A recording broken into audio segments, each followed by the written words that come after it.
সন্তান, জীবনে আমি কোনো কিছুই তো তোর জন্য করা বাদ দিলাম না।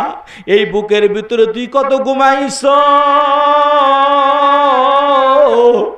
রাতের বেলায় তোর ভয় লাগে দেখে আমি তোকে জড়াইয়া ছোটকালে ঘুমাইছি। এই বুকের ভিতরে তুমি কত প্রস্রাব করে দিয়েছ রে সন্তান। আজকে অন্ধকার কবর আমাকে একা একা কেন রেখে যাও? নবী আমার বলেন, যদি কোনো মানুষ ওই কবরের দৃশ্যটা চিন্তা করতে পারতো তাহলে অটোমেটিক পাগল হয়ে যেত। যখন তাকে কবরের ভিতরে রাখা হয়, উপরে যখন মাটি চাপা দেওয়া হয়, যার যার বাড়িতে শেষে চলে আসে, 40 দিন পর্যন্ত কবরওয়ালা দুনিয়ার জীবিত মানুষের দিকে তাকায়া থাকে যে কখন সন্তান বলবে রব্বির হামহুমা কামা রব্বায়ানি সগীরা, কখন আমার স্বামীটা আমার জন্য দোয়া করবে, কখন আমার মেয়েটা আমার জন্য দোয়া করবে। কারণ কবর তো আমার একটা পোকা মাকড়ের ঘর।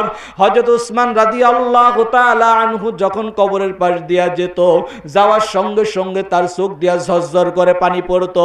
নবী এক সাহাবায়ে কিরাম জিজ্ঞাসা করলেন, আমিরুল মুমিনিন আপনি কেন কাঁদেন? আপনি তো জান্নাতের সার্টিফিকেট পাওয়া একজন লোক।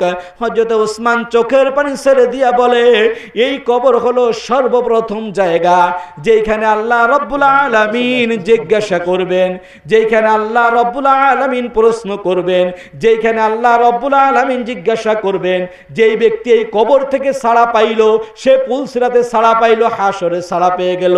আর যেই ব্যক্তি এইখান থেকে ছাড়া পাইল না তার জায়গা জাহান্নাম ছাড়া কোনো উপায় নাই। বলেন ঠিক কিনা?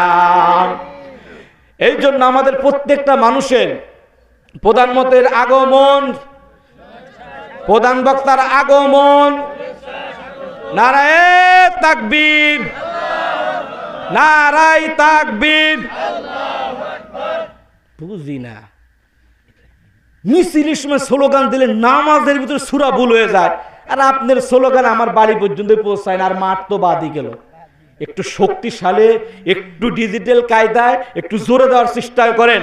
নারায়ে তাকবীর, নারায়ে তাকবীর। আল কোরআনের আলম, আল হাদিসের আলম, নারায়ে তাকবীর। প্রধান বক্তা চলে আসছে, কথা বেশি বলবো না, শেষ করে দেব ইনশাআল্লাহ। এতক্ষণ পর্যন্ত যেটা বলছি, সর্বপ্রথম ওয়াজটা কি জানেন?